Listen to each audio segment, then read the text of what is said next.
goes to trot, he jigs with his hind legs and then walk again. That he jigs with his hind legs to trot so he doesn't get long and stretch out into the trot. Okay, so just think almost that he quickens his hind leg into like if a racehorse were to be jigging on the racetrack. Now walk, and then jig, and then trot, and then let him, and then yes, that was a better transition. So start to do more transitions like that as you're warming up, and then we'll set these jumps. What was that? Okay. So I'd like to just set up maybe a bounce right here. Okay. What you could also do is if you want to like draw a line. We can just put it right along here. Yeah, let's do crossrails. Yep, and then that trot transition was a little bit long again.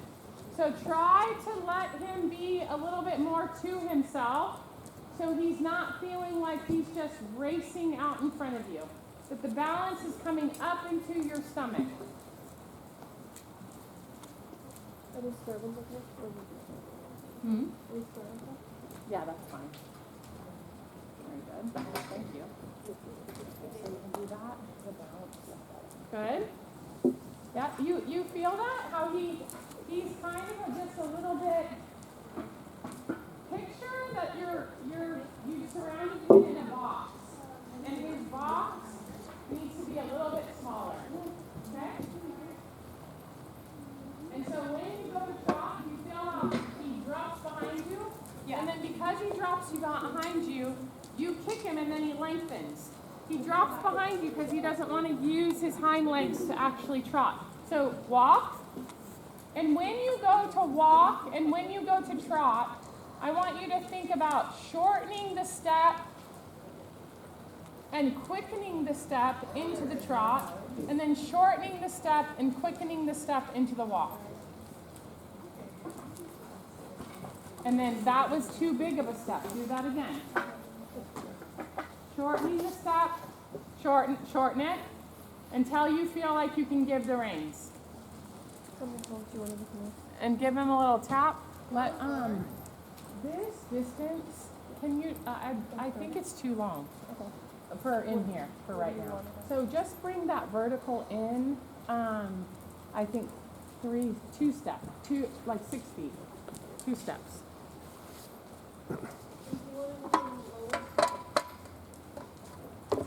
And then quicken his hind legs to walk. Quicken them, let him almost walk, but don't quite walk. So you're going to trot in place. Almost think like you're going to pee off. Slower, slower, slower, even slower. Tap him, and then slower, and slower, and walk. Yeah, and then down quite a bit. Yeah, because while we warm up. And now quicken him until you can trot. But don't let him get long. When you quicken him, he can't take a bigger step. So his step, when he's walking around, he's like this, on his head. And you want him to be like this. Very much like marching, not in front of you. Yes. Good. Now I want you to jig his hind legs until you trot. So he has to almost pee off until walk. Yeah, good. That was a good walk transition. Quicken him, little kicks until he's, yes. And do that again. Yeah. Good. And then trot. And he doesn't need to be much more than this. Yes. And don't let him drop his head. Yeah. And then give the rein. Yeah. Good. Yes. And then walk. But quicken his hind leg to walk. Yes. Good. And then quicken it to trot. Yes. And then trot. Very good. And change direction. Very good. Good.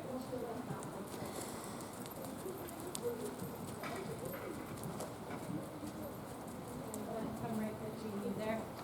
Good.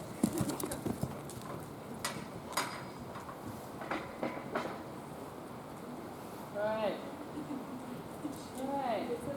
And walk. And then trot. And quicken to trot. Yeah, do that again. It wasn't bad, but it wasn't quite as good as he's been. Yes. I don't care, that's great. And then walk. Good, and trot.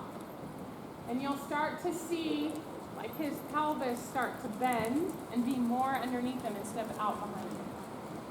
And then walk.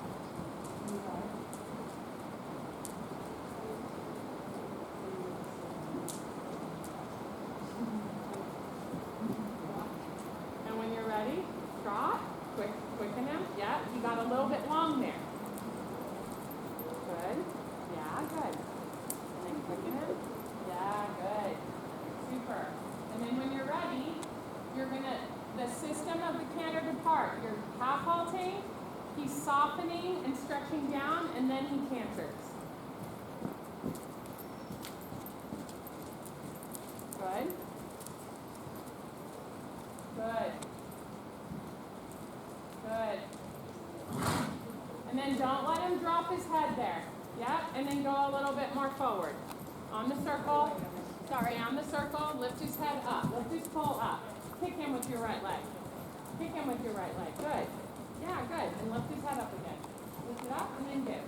And lift it up and give. Because he doesn't want to use his lower back and his hind legs. Good. Lift it up and then give. Give the reins. Good. And you're going to start to incorporate this cavaletti here to kind of let him move, allow him to start to move his body completely. Instead of him feeling a little bit like a pogo stick, yeah? Right. Yes, good. Look at your cavaletti. And try to be very soft. Good.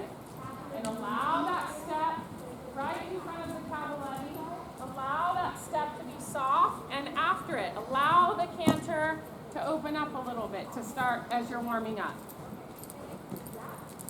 Good. And allow, yes, there. Good. Good. And keep his pole up so he keeps using it. You can feel how he uses his head and neck against you because when he drops it, he has a bigger canter. But when you lift it, he shortens it and he doesn't want to move his back. So your job is to keep his head up, but then keep kicking his hind leg big. Keep asking for the separation of his hind legs behind. And soften. Good. And then trot. And don't let him dive down. Yes. Good. And then quicken his hind leg to walk. Trot in place. And give. Give. Tap him. Tap him. Tap him. Yep. Tap him on the shoulder maybe to help you. Tap him again. Yeah, good. And then walk. And lift his head up. And you can feel how almost tired he got there by being more in self-carry. So I wouldn't let this horse have his head down at all.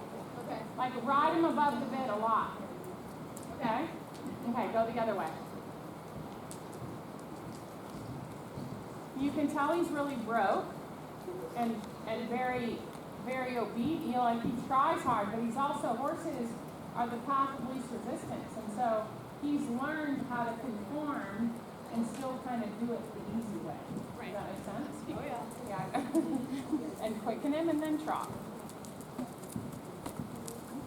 Yeah. Tap him on the shoulder if he doesn't listen. Now, you can't get long. And trot. Good. And walk. And don't, when he gets heavy, kick him. Yeah. And lift. Yeah. And then drop him up there. Good. And trot. Quicken him into the trot. Good. And quicken him into the walk. Good. He dropped his pelvis there. That was super. And then quicken him into the trot. Good. And then when you're ready, canter. Good. And then keep his head up and keep moving him along. Keep going with him. And let him open up that step. And almost bend into the outside and push his haunches in a little bit here. And what you're doing by doing that is allowing him to have more room with his inside hind. Bend him a little bit to the right and jump his haunches in and go forward here. But don't let him drop his head down. Bump him up and then give. And bump him up and then give. And bump him up and give. Good. And bump him up and give. And drop him. Yep, good. Yes. There. There. Good. Good. Good. That's okay. That's all right.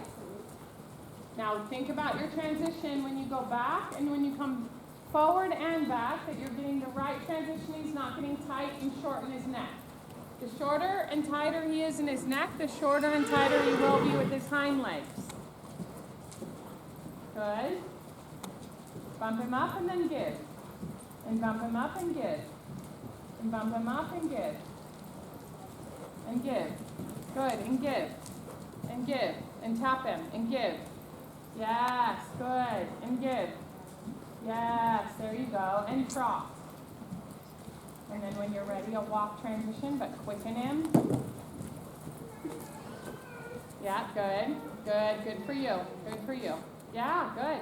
You feel how exhausting it is for him? Can you feel that? Yeah. Good. Let him have a long rein. We'll give him a break and then we'll start jumping. Very good.